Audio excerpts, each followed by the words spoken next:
Unfortunately, our policy makers are not making out available opportunities. We have had the best of the available opportunity of the CPEC, China-Pakistan Economic Corridor. It has the same model on which China built its economy, special economic zones.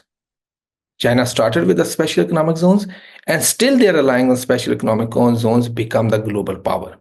What we did in the last many years, last almost 12 years, we are unable to functionalize our special economic zones.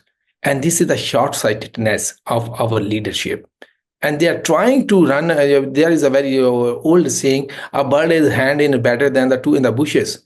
But we have the two birds in hand, but we are still venturing in the bushes. We as every day we are telling we have created SIFC, Special Investment Facilitation Council. We have created that body. We have bringing that one. But what we have in our hands, we are not exploiting the potential of that opportunity. In this context, I can only say God help us, because the impacts if the trade war will go on the full scale, with the full scale. So Pakistan, what Pakistan opportunities will Pakistan have? We don't have. We have very less export, which will further decrease.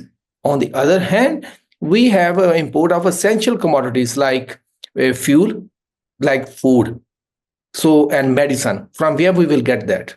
Or we will have to pay very high price, and inflation will be skyrocketed. So what happened in the stock market? That is a very small indication. The situation can be worse if the trade war goes on. But to avoid that situation, we have one opportunity. As I told, China-Pakistan Economic Corridor, we should put the efforts to make it success. But unfortunately, still, our more time is consumed somewhere else.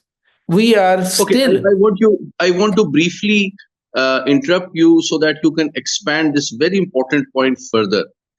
CPEC stands for China-Pakistan Economic Corridor.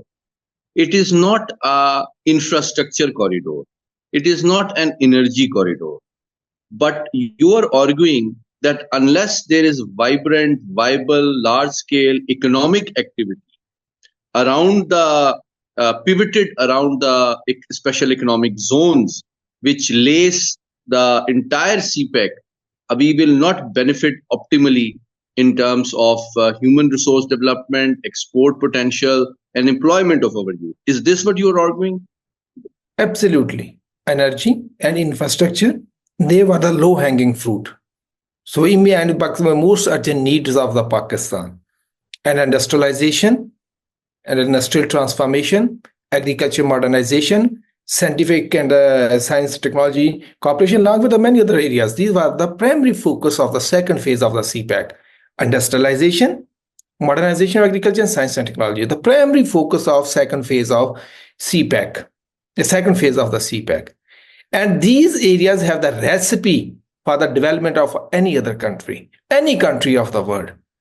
Because these are the fundamental things. You have good industry, competitive industry, you have the self-sufficient food, and you are exporting the food products, and you are venturing in the innovation and the new technology development. So these are the three areas which CPEC offered us and is offering us.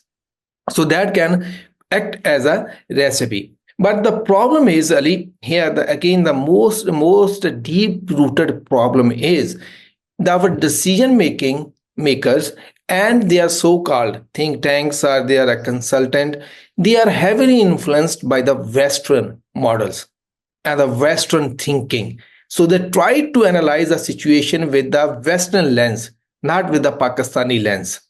So that's why whatever they think are designed, so you will find if and buts related to the West. Oh, if we do this, America will say that. If we do that, America will say that. And they put an argument we should have a balanced foreign policy or economic policy when we talk about a CPEC. What type of a balance you want? No country in the world have a balanced policy that you can make every country equally happy. Every country think that what it is in a good interest of that country, they do that. So why we are running after this ghost of the balanced foreign policy? There is no balance in the world. So wherever any country they have the interest, they make their relationship. For example, for the decades, India was the close ally of Russia. Now India is the close ally of America.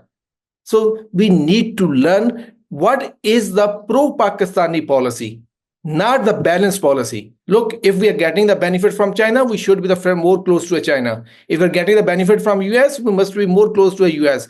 If we're getting the benefit from the third country, must be very close to that country. The policy, this word of the balanced foreign policy should be banned in Pakistan. This has caused an enormous damage to the Pakistan and the Pakistan economic interest.